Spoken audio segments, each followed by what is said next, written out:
সেনাবাহিনীকে আপনি চাকর বাকর বলতে পারেন। সেনাবাহিনী চাকর বাকর না, পারলে কাজ করে দেখান। যুদ্ধে যাবেন আমার সাথে, আসেন, দেখি আপনি কতদূর পারেন। আপনি কোন কাজ আমার সাথে করুন, আইকিউ চ্যালেঞ্জ।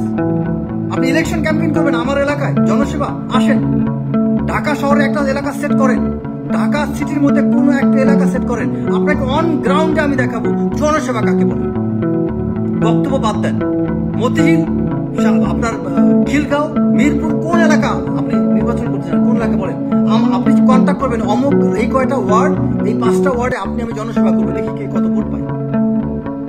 আপনি বক্তব্য দিবেন আর আমি কাজ করবো, দেখি। আপনি একটা জায়গা আমি চ্যালেঞ্জ দেন যে এই জায়গায় আপনি আমার চেয়ে বেশি কর্মকর্তা দেখাতে। আমি বলতে বোঝাচ্ছি আমার সেনা কর্মকর্তাদের। কয়টা সেনা কর্মকর্তাকে আপনি একাডেমিতে রিভিউ করতে পারবেন? আপনি ব্যারিস্টার হিসেবে কয়টা মামলা দেখছেন আমি জানি না, বাট আমি সেনা কর্মকর্তা হিসেবে আমি কয়েকটা মামলায় আমি ডিফেন্ডিং অফিসার ছিলাম, যেটা আপনারা যেমন আপনার হচ্ছে আমাদের কোর্ট মার্শাল হয়, আমি নিজে ডিফেন্ডিং অফিসার ছিলাম। এবং কয়েক ডিফেন্সিভ অফিসার যে কয়টা ছিল তার মধ্যে অধিকাংশ কেস আমি জয়লাভ করছি। ডিফেন্ডিং অফিসার দায়িত্ব হচ্ছে একটা মানুষের বিরুদ্ধে যে কোর্ট মার্শাল হয় তখন তাকে সেভ করা, আর যিনি প্রসিকিউটর থাকেন তার দায়িত্ব হচ্ছে আর্মির পক্ষে তাকে ফাঁসানো। আমি প্রসিকিউটর হিসেবে কাজ করছি, ডিফেন্ডিং অফিসার হিসেবে কাজ করছি, কারণ আমরা মিলিটারি অফিসাররা manual of military law, MBML, এটা নিয়ে পড়াশোনা করি। আমরাও আইন কিছুটা জানি ভাই। প্রত্যেকটা সেনা কর্মকর্তাকে সব লাইনে ট্রেন করা হয়। আমরা ল নিয়েও পড়াশোনা করি, আমরা মার্কেটিং এর কাজও জানি। আপনি ক্যান্টিনের কথা বলবেন, প্রত্যেকটা ক্যান্টিন বাংলাদেশ না ওয়ার্ল্ডের সমস্ত কান্ট্রিতে ক্যান্টিন থাকে। ক্যান্টিন মানে সেনা ক্যান্টনমেন্টের তাদের ব্যবহার্য জিনিসপত্রের জন্য, এটা বিজনেসের জন্য। আর আপনি সেনা কল্যাণ যেটা দেখেন এটা রিটায়ার্ড অফিসাররা চালায়, না জেনে আর্মি নিয়ে কথা বলবেন। হ্যাঁ, কিছু কিছু কাজ একটু বাড়াবাড়ি হতে পারে, সেটার জন্য তো আপনি ঢালাও ভাবে এটা করবেন। এবং সেই বাড়াবাড়িগুলো এই শেখ হাসিনার কারণে হয়েছে। শেখ হাসিনা ঢালাভাবে সেনাবাহিনীকে বিভিন্ন কাজে ইনগেজ করতে চেয়েছে, ভারত চেয়েছে সেনাবাহিনীকে আজে বাজে জায়গায় ইনগেজ করতে, বাট আমরা সেনাবাহিনী নিজেরা তো এটা চাই। আজকে আপনারা অনেক কিছু করতে পারতেছেন, খোঁজ নিয়ে দেখেন সেনাবাহিনীর ভূমিকাটা কি ভাই। আজকে রাস্তাঘাট কোথায় সেনাবাহিনীর অবদান নেই বলে? বড় বড় প্রজেক্ট গুলো বাংলাদেশ সরকার কেন সেনাবাহিনীকে দেয়? সততার কারণে। একটা চুরি করলে ওটা খুব লাফালাফি করে। আরেকটা কথা লাস্টে বলি, সেনা কর্মকর্তাদের করাপশনে এত কথা কেন হয় জানেন? আমরা একজন সেনা কর্মকর্তা সৎ হলে আরেকজন অসততা সহ্য করতে পারি না, তাই আমাদের সেনা কর্মকর্তাদের খারাপ দিকটা খুব দ্রুত ফ্লাশ হয়ে যায়।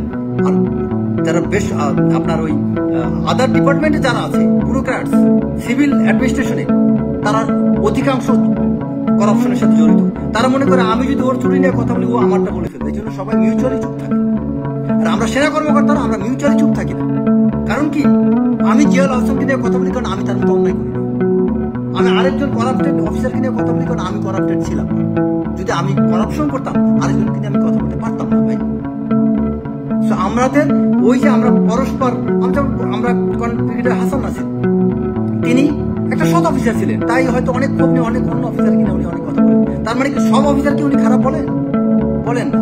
এইটা আমাদের গুড সাইন যে আমাদের একটা অফিসার বদমাশ থাকলে আমরা তার কথা বলি, কজ আমাদের ভিতরে ভালোর সংখ্যা অনেক বেশি। আর আপনাদের ভিতরে খারাপের সংখ্যা এত বেশি যে একটা খারাপ আরেকটাকে খারাপ করতে পারে না। একটাকে খারাপ করলে ওই আরেকটাও তখন তারে খারাপ করবে। সবাই খারাপ হওয়ার কারণে, সবাই বলতে পারি মেজরিটি, মোর দেন 90% করাপ্টেড থাকে, যে কারণে কেউ কাউকে দেখবেন খারাপ কথা বলে। পুলিশ বলেন, ওই যে সিভিল অ্যাডমিনিস্ট্রেশন বলেন, কেউ কাউকে দেখবেন হাজার চুরি করলে কিছু বলে না। কারণ কি, তারা জানে আমি যে আরেকজনের কথা বলবো আমার তো পেছনে ময়লা আছে। বাট আমরা সেনা অফিসারের কথা বলি, কারণ কি আমাদের মেজরিটি অনেস্ট, আমাদের মেজরিটি দক্ষ। একটা সেনাবাহিনীতে একটা অফিসারকে কি পরিমাণে ট্রেনিং করতে হয়, একটা অফিসার মেজর র্যাঙ্ক পড়তে পড়তে যতগুলো প্রশিক্ষণ করা হয়, আপনার মতো 2-4টা ব্যারিস্টারি ডিগ্রি হয়ে যায় ভাই। আমি এক জুনিয়র অফিসার কমান্ড স্টাফ করছি, যা পড়াশোনা করছি ওই পড়াশোনায় এফোর্ট দিলে আপনার মতো 4টা ব্যারিস্টারি ডিগ্রি আমি অর্জন করতে পারতাম। আমাদের সাথে যারা ইউনিভার্সিটিতে ডিগ্রি পড়াশোনা করে তারা দেখেছে আমরা সেনা অফিসারের পড়াশোনা কেমন। খুব ফুটায় না, খুব বেশি ফুটায় না। আপনি ব্যারিস্টারি করতে যাই ইংরেজিতে ফুটফট শিখছেন, বলতে পারেন, কিন্তু আমি আমার কথা বলতে পারি। ক্লাস 9 থেকে আমরা ইংরেজিতে পাকা। নিজের ডিপার্টমেন্টে নিজে ইংরেজি ক্লাস নিজে পড়াইতাম। এত দুর্বল না আমরা, আমরা কিন্তু ফুটফট ইংরেজি মারাইতে চাই না। কারণ কি, আমাদের বেসিক্স, আমাদের ফাউন্ডেশন অনেক ভালো। তো দয়া করে আপনাকে অনুরোধ করি, ঢালাও ভাবে কথা বলা বন্ধ করেন। সেনাবাহিনী একটা জিনিস মনে রাখবেন, সেনা প্রধান তার ভদ্রতা বশত তিনি চুপ থাকতে পারেন, কারণ তিনি হয়তো একটা দায়িত্বে আছেন। কিন্তু আমরা অনেক মানুষ আছি, আমরা চুপ থাকবো না।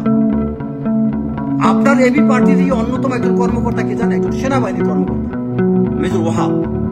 তিনিও কিন্তু একজন সেনা কর্মকর্তা। আপনার পার্টিরই খুব সুন্দর তিনি জেনারেল সেক্রেটারি বা কিছু একটা হবে। আপনার পার্টিও কিন্তু সেনাবাহিনী সেনা গঠন করতে পারেন, তাকে নিয়েছিলেন কেন? এত কিছু পারেন, তাহলে আপনার পার্টিতে এবি পার্টির আপনার যে সিনিয়র দায়িত্ব সেনা কর্মকর্তা কেন? ওয়াই? কারণ আপনি তার নেসেসিটি ফিল করেছেন।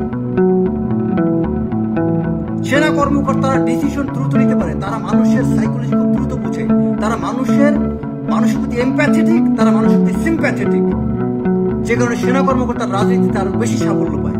আমি চ্যালেঞ্জ দিয়ে বলতে পারবো, এনি মিলিটারি অফিসার যদি সে ইনফ্যান্ট্রি অফিসার হয়ে থাকে তাহলে আরো বেশি। আমরা সেনা কর্মকর্তারা আমরা মানুষের আবেগ বুঝি, আমরা তাদের প্রতি এমপ্যাথেটিক, তাদের সাথে আমরা অনেক বেশি রিয়াক্টিভ, তাদের প্রতি আমরা অনেক বেশি প্রোঅ্যাক্টিভ। এই জন্য সেনা কর্মকর্তারা মানুষের আবেগ অতি বুঝে বলে তারা আরো রাজনীতির মাঠে আরো বেশি ভালো করতে পারে। I can give you challenge.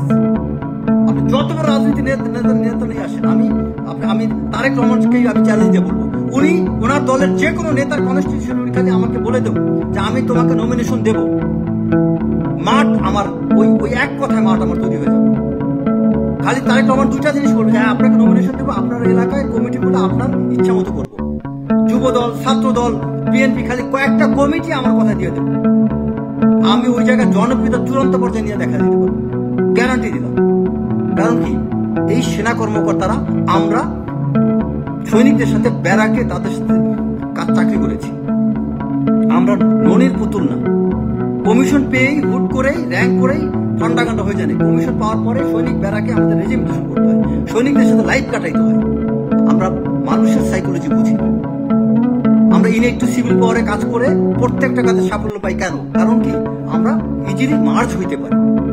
We have that capability, we have that caliber, we have that blessing from almighty Allah. কারণ আমরা আল্লাহর নামে শপথ নিয়ে আমরা সেনা কর্মকর্তা। একটা ধান দিয়া সব যাচ করতে চাইবেন না। এক সেনাপ্রধান, তাকে নিয়ে আপনার এত মাথা ব্যথা যে আপনি ঢালাভাবে সমস্ত সেনাবাহিনী, সমস্ত কর্মকর্তা নিয়ে আপনি চাকর বাকর করতেছেন। আপনি কি এমন জিনিস হয়ে গেছেন?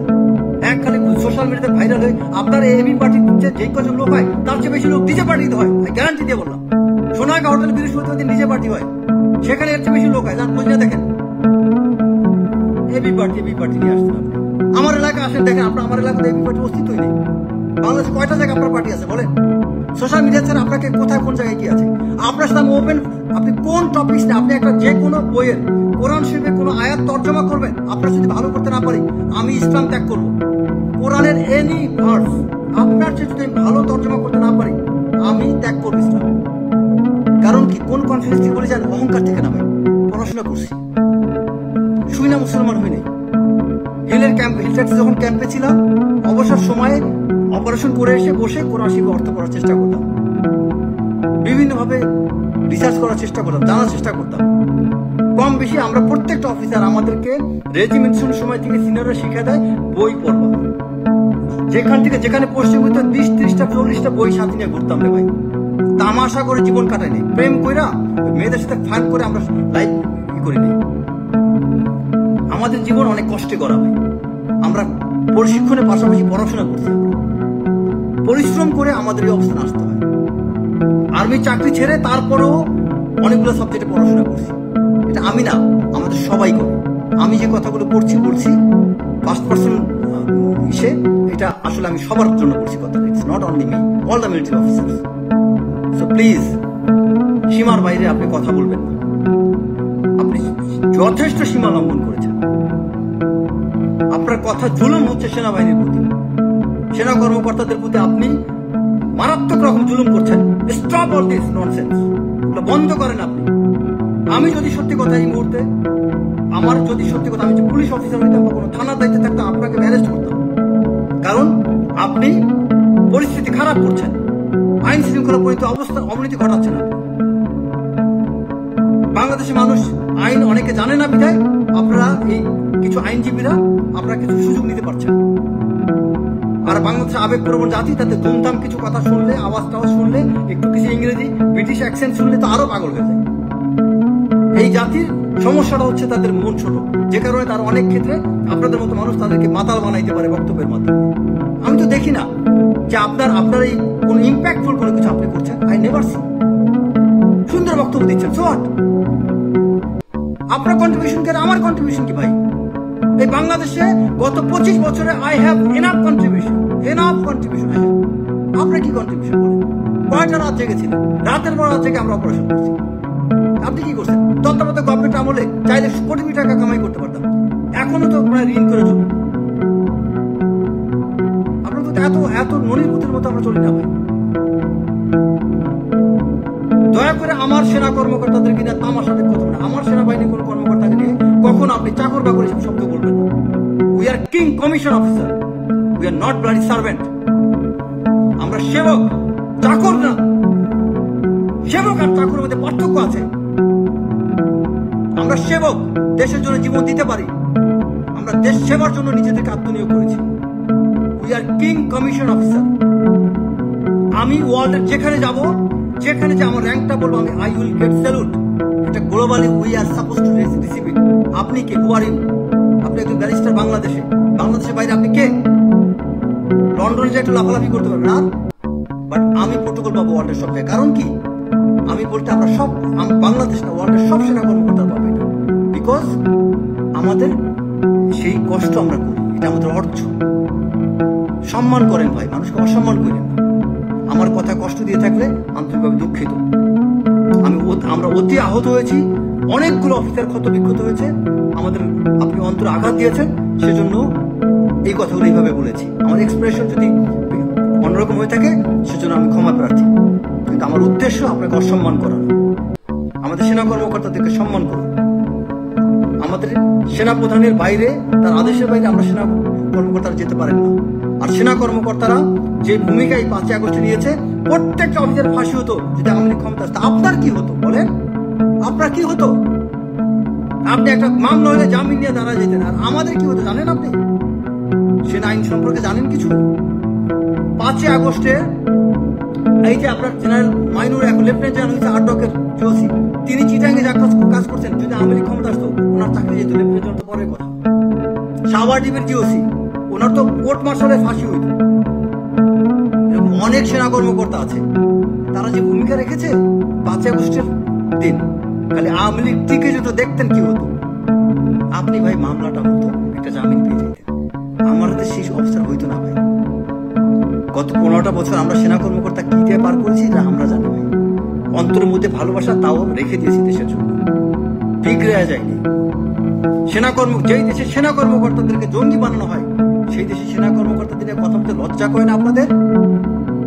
যে দেশে সেনা কর্মকর্তাদেরকে জঙ্গি নাটক বানায়, জঙ্গি বানানো হয়েছে আওয়ামী লীগের সময়, যে আওয়ামী লীগ সেনাবাহিনী মেরুদণ্ডটাকে তছনছ করে দেওয়ার জন্য এমন কোনো চেষ্টা নাই, করে নাই। তারপরে যে সেনাবাহিনী এতটুকু করতেছে ভাই, নফল নামাজ পড়ে, এটা শুকরিয়া। তারপরও সেনাবাহিনী কি অবস্থায়? আমাদের সেনাবাহিনী ধ্বংস করার পরিকল্পনা করা হয়েছে, ধ্বংস হয়নি আলহামদুলিল্লাহ।